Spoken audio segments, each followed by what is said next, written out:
আমরা অনেকে হয়তো এমন কাউকে চিনি যারা হঠাৎ প্রচন্ড পেটে ব্যথা হলো, ডাক্তারের কাছে গেল, ডাক্তার বলল আপনার গলস্টোন হয়েছে এবং আপনাকে দ্রুত অপারেশন করতে হবে। অনেকে ভাবলো যাক বাবা, একটা বাড়তি জিনিস আমাদের শরীর থেকে বাদ দিয়ে দিলাম, এখন ঝামেলা শেষ। কিন্তু সত্যি কি এটা বাড়তি জিনিস?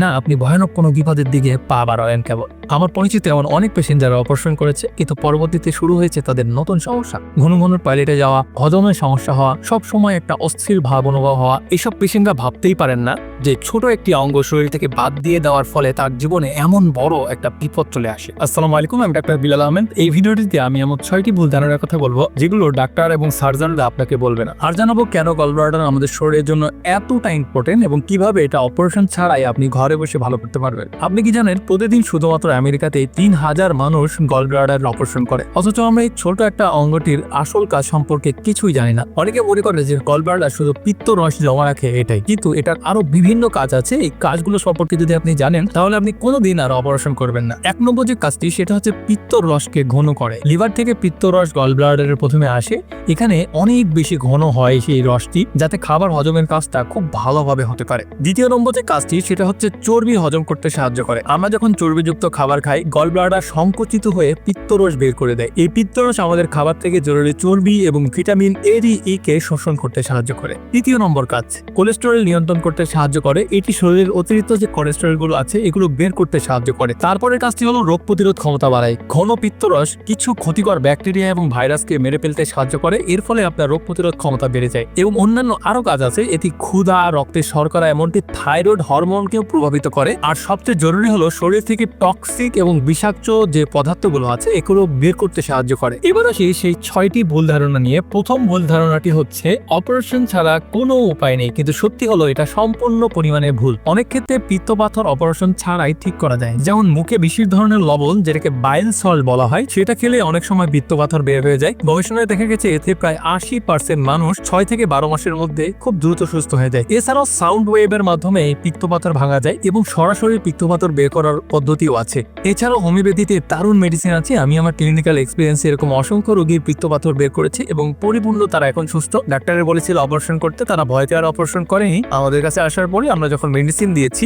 পিত্তপাথরের জন্য, তারা এখন সম্পূর্ণ পরিমাণে সুস্থ লাইফ স্পেন্ড করছে। পাথর কোনো ধরনের রোগ নয়, এটি একটি উপসর্গ। এর মূল কারণ হলো আপনার জীবনযাত্রা, ভুল খাদ্যাভ্যাস এবং শরীরে পিত্ত রসের অভাব। করার ব্যাপারটা হচ্ছে বাংলাদেশের ডাক্তাররা এর খাবারের সাথে কোনো রকম সম্পর্কই করে না। এটি যে একটা খাবারের কারণে হচ্ছে, আবার ডায়েট মেনটেন করলে এটা থেকে যে বাঁচা যায় এই বিষয়ে তারা কোনো কথা বলবে না। আপনার পিত্তপাথর হয়েছে, বলবে যে অপারেশন করে ফেলুন, ভালো হয়ে যাবে। এই রোগটার জন্য যে তার কত কষ্ট করতে হবে এগুলো কিছুই বলে না। এই বিষয়ে তারা কেন বলে না এটা আসলে আমার জানা নেই, হয়তোবা তারা জানে, কিন্তু হয়তো পেশেন্টের চাপে, এত পেশেন্টকে যদি আপনার ধরে ধরে বলতে হয় তাহলে হিউজ পরিমাণে সময় লেগে যাবে।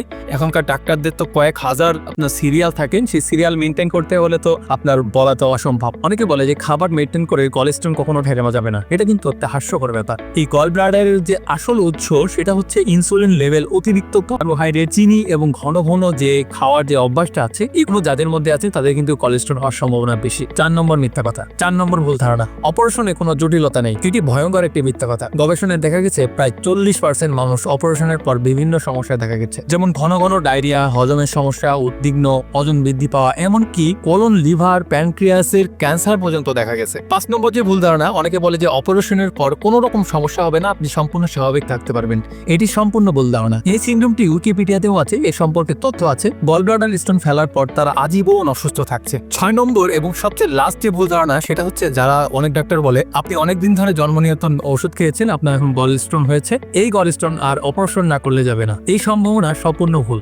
গর্ভাবস্থায় হরমোনের পরিবর্তন, বিশেষ করে ইস্ট্রোজেন, পিত্তপাথরের কারণ হতে পারে। বেশিরভাগ ক্ষেত্রে হরমোন স্বাভাবিক হলে এই পাথর আবার নিজেই মিলিয়ে যায়। এখন প্রশ্ন হলো তাহলে সমাধান কি? কিভাবে আমরা এই গলব্লাডার সুস্থ হতে পারি? 1 নম্বর যে আপনার পরিবর্তনটা করতে হবে এটা হচ্ছে খাবারের পরিবর্তন। কার্বোহাইড্রেট ও চিনি খাবার একেবারে টোটালি বাদ দিয়ে দিতে হবে। দ্বিতীয় নম্বরে ইন্টারমিডিয়েট ফাস্টিং করুন, যেমন ডিমের কুসুম, ফ্যাটি ফিশ, মাখন, অলিভ অয়েল, এগুলো আপনি খেতে পারেন। তারপর পিত্তরস তৈরি করে এমন খাবার খান যেমন ডিমে থাকা। দ্বিতীয় নম্বর যেটা আপনি করতে পারেন, আপনার হজম এবং পিত্তরস আপনি বাড়ান। পিতা শাকসবজি খান। তারপর হচ্ছে লেবু, আদা, হলুদ এসব আপনি খেতে পারেন।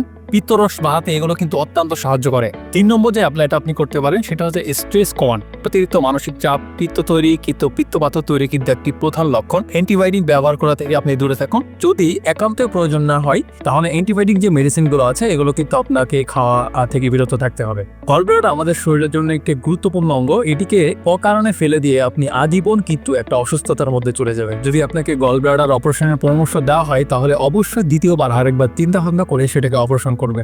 তো আমি একটা বিলাল আহমেদ, আজকে এখানেই বিদায় নিচ্ছি। দেখা হবে অন্য কোনো এক ভিডিওতে। ততদিন পর্যন্ত ভালো থাকবেন, সুস্থ থাকবেন। আল্লাহ হাফিজ।